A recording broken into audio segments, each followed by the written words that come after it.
आज हम बात करेंगे महान लेकिन भूले बिसरे क्रांतिकारी कन्हैयालाल दत्त की। उनका जन्म 31 अगस्त 1888 को अविभाजित बंगाल के चंदन नगर में हुआ था। कन्हैयालाल दत्त राष्ट्रवादी जुगांतर समूह से जुड़े थे, जो उस समय भारत की स्वतंत्रता के लिए बंगाल में संचालित दो मुख्य और भूमिगत क्रांतिकारी संगठनों में से एक था।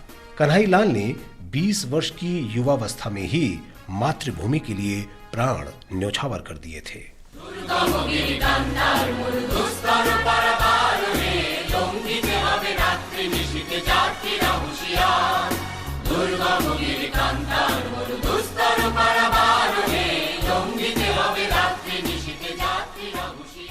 कन्हैयालाल दत्त को मुजफ्फरपुर बम हमले में शामिल होने के कारण अंग्रेजों ने 1908 में गिरफ्तार किया था। उनके साथ कम से कम 40 क्रांतिकारी भी पकड़े गए थे। कुछ महीने बाद दत्त और उनके मित्र सत्येंद्र नाथ बोस को नरेंद्र नाथ गोसाई की हत्या का दोषी ठहराया गया। गोसाई पहले क्रांतिकारी था, लेकिन बाद में वो अंग्रेजों से मिलकर सरकारी गवाह बन गया था। गोसाई की गवाही के कारण ही ब्रिटिश पुलिस ने अनेक स्वाधीनता सेनानियों के नाम आरोप पत्र तैयार किए। इसका बदला लेने के लिए सत्येंद्र नाथ और कन्हैयालाल ने जेल में ही गोसाई को गोली मार दी। नरेंद्र नाथ की हत्या को लेकर जिला मजिस्ट्रेट के समक्ष कन्हैयालाल ने स्पष्ट बयान दिया।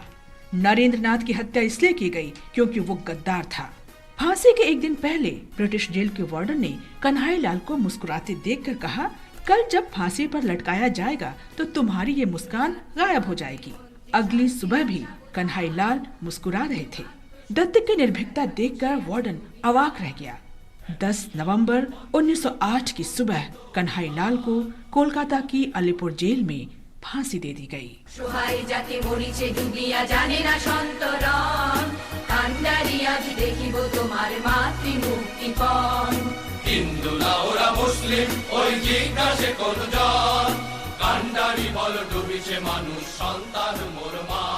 कन्हैयालाल के बलिदान के करीब 15 साल बाद मोतीलाल रॉय ने उनकी स्मृति में चंदन नगर कस्बे से बांग्ला भाषा में पुस्तक प्रकाशित की।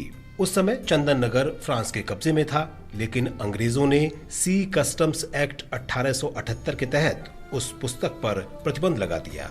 इस अधिनियम में ब्रिटिश क्षेत्रों में भेजी जा रही किसी भी आपत्तिजनक सामग्री को प्रतिबंधित करने का प्रावधान था। इस पुस्तक में मोतीलाल ने उन पलों को याद किया था जब उन्होंने अंतिम संस्कार के समय कन्हैयालाल के पार्थिव शरीर के दर्शन किए थे। उन्होंने पुस्तक में लिखा था कि कन्हैयालाल के चेहरे पर योगी जैसी शांति थी और उनके शरीर पर कोई भी ऐसा निशान नहीं था जिससे मृत्यु के समय भय का पता चलता हो। कन्हैयालाल की फांसी की लोगों के बीच खूब चर्चा हुई।